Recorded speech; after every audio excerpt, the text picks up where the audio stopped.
A city, especially an ancient city like Assisi, is the combination of everything that has gone before it. The streets, for the most part, might have been laid out by the Romans 2,000, 2,400 years ago. They would then be infilled by all the buildings.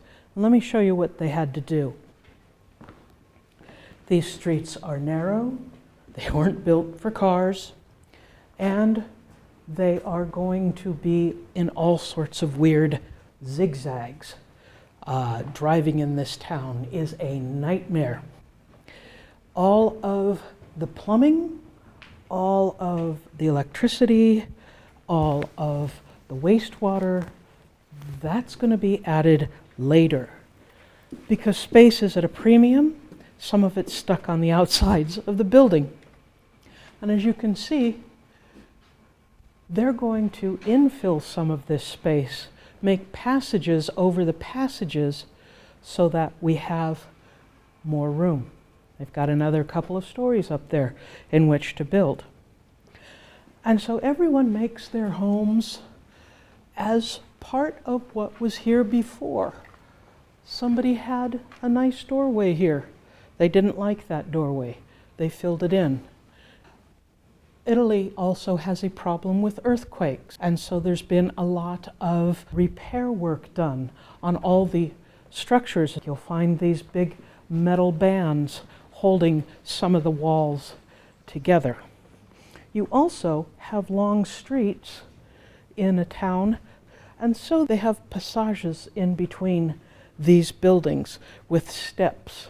You don't have to go from one end of the block to the other in order to get around. If you notice the streets, the angles of the streets, this is a much older street, so you see it's all down to the center, and then the center of the street is lower than the outsides. That's to bring water in. Remember, before they had toilets and indoor plumbing, oftentimes the effluent, if I can use the nice term, was just thrown in the street.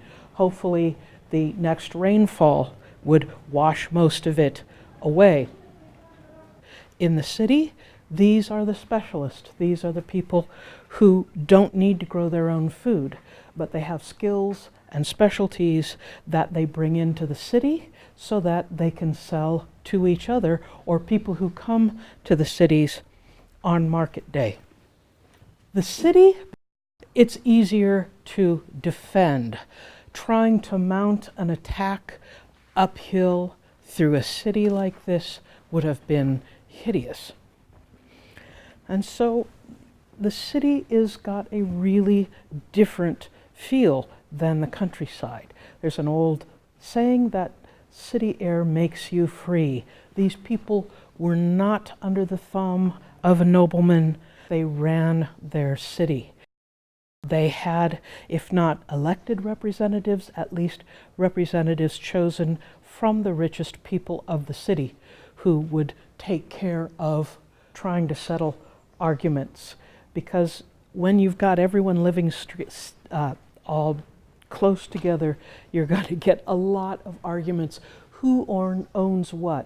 Whose property is whom's? This guy is going to build out a little more than that guy, maybe block his view, maybe block the street and make it harder for him to get around. You'll notice most of these buildings have working shutters, not like the decorative things we have, but actual shutters that can open and close down to save the heat or maybe keep it a little bit cooler in the summer.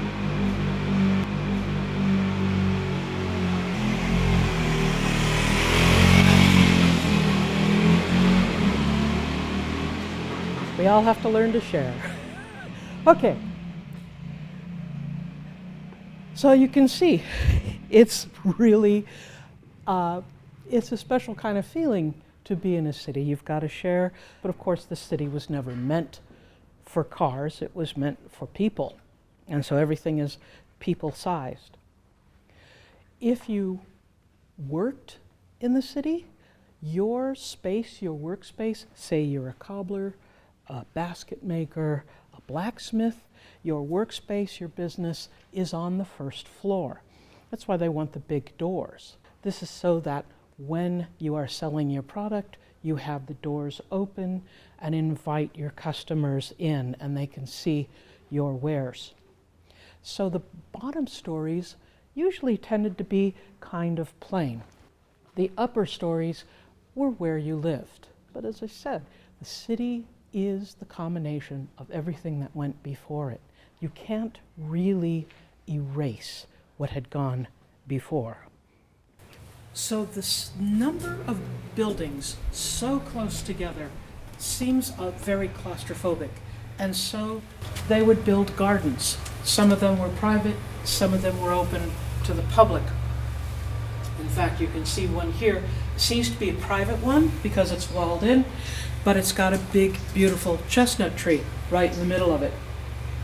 One of the things that the Romans knew was important, the ancient Romans knew was important, and the Italians kept up this tradition for thousands of years, is of course easy access to water. Cross street. Having public fountains like this all over the spaces so that people could get their own fresh water for drinking, etc., or for bathing. And of course, you've got this nifty looking lion in this one, but it's got more modern features to it. These houses all have indoor plumbing now, and the water is drinkable. Perhaps in the Middle Ages, it wasn't so drinkable, which is why people mostly drank wine or beer, because that water had to be treated or had alcohol in it to prevent disease.